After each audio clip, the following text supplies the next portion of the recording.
All right, today's discussion will be about breaking plateaus, right?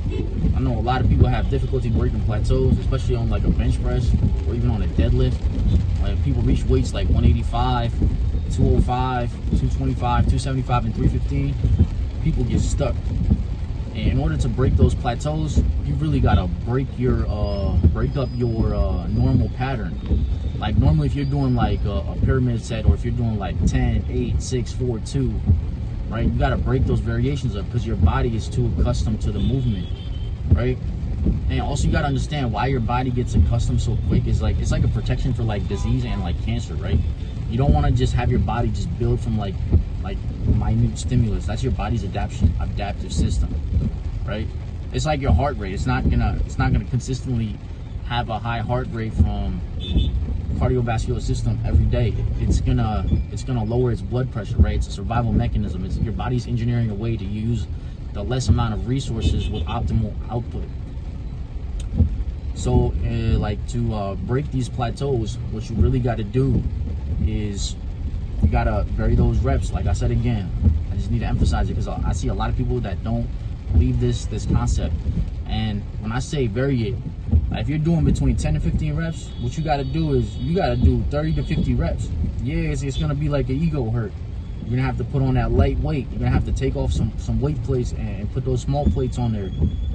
So like if your max is like 275, my man, you got to go down to like 25s on each side. You feel me? And you got to do like 30 to 50 reps and do that for like 4 reps, all right? When you do that many high number of repetition, your number one benefit is endurance, all right? Number 2 is you're training different muscle fibers that you don't usually train. They get activated, right? So like, you know, when you lift or when you recruit your muscle fibers, you don't recruit all 100% of them. You recruit a certain percentage, right? If it recruited all of them, your muscles would tear, right? So what happens is as certain muscle fibers get tired or they don't activate, other muscle fibers will get activated, right? So you get a whole neuromuscular adaptation with this high rep range, right? And if you want direct evidence, look at people in jail or people that are incarcerated. They don't necessarily have access to gym equipment for a lot of incarceration facilities. And what these individuals do is they do high number of repetitions of push-ups, squats, pull-ups, lunges. They do insane amounts, right? They'll do thousands of repetitions per day. Take Mike Tyson, for example. When he was incarcerated, he used to do 2,000 squats or thousands of squats every day, something like that. You get really strong from doing it, right? Because what you're doing is you're building stimulus, right? And you got to stimulate your body in different ways so it doesn't get used to the same stimulus. And trust me, if you guys are stuck on plateaus, you don't really need to take no supplements. You just need to eat right, sleep right, and increase your rep ranges. Another notion I would like to point out is you got to work on rotational movements too. When you're in a gym setting, these exercise movements are very linear. They're very like single axis. They're not multi-axis movements, right?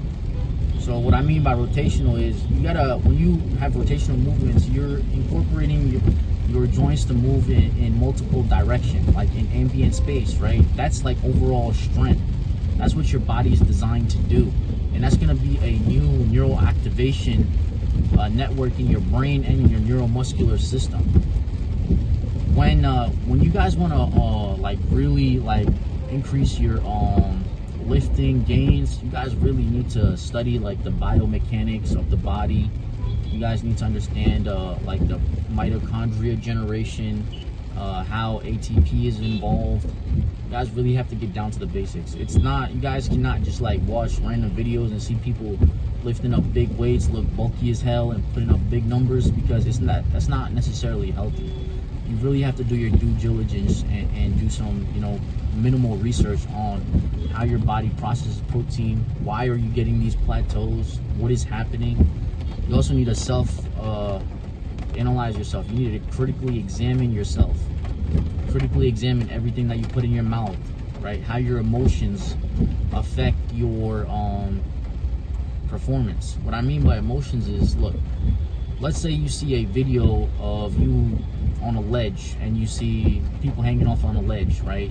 For sometimes, like, people, or when you see a scary movie, people get scared, right? They have biopotential signals that change in your body. What I mean by biopotential signals is your heart rate, right? Your skin temperature, your the way your body is moving because of the visual sight. And when you get a daily dose of that, it has physiological, it manifests physiologically, like physically in your body. It has an impact, and every day it has an impact. That's how stress is involved. That's how you can control stress, right? So if you consider all of these factors, I'm sure you will break out of your games, right? And just remember, you gotta stress your body the right way, in different ways, right? Your body gets used to stress. So to sum it all up, if you want to break your plateaus, don't forget to do them high rep ranges. I guarantee you your numbers will go up.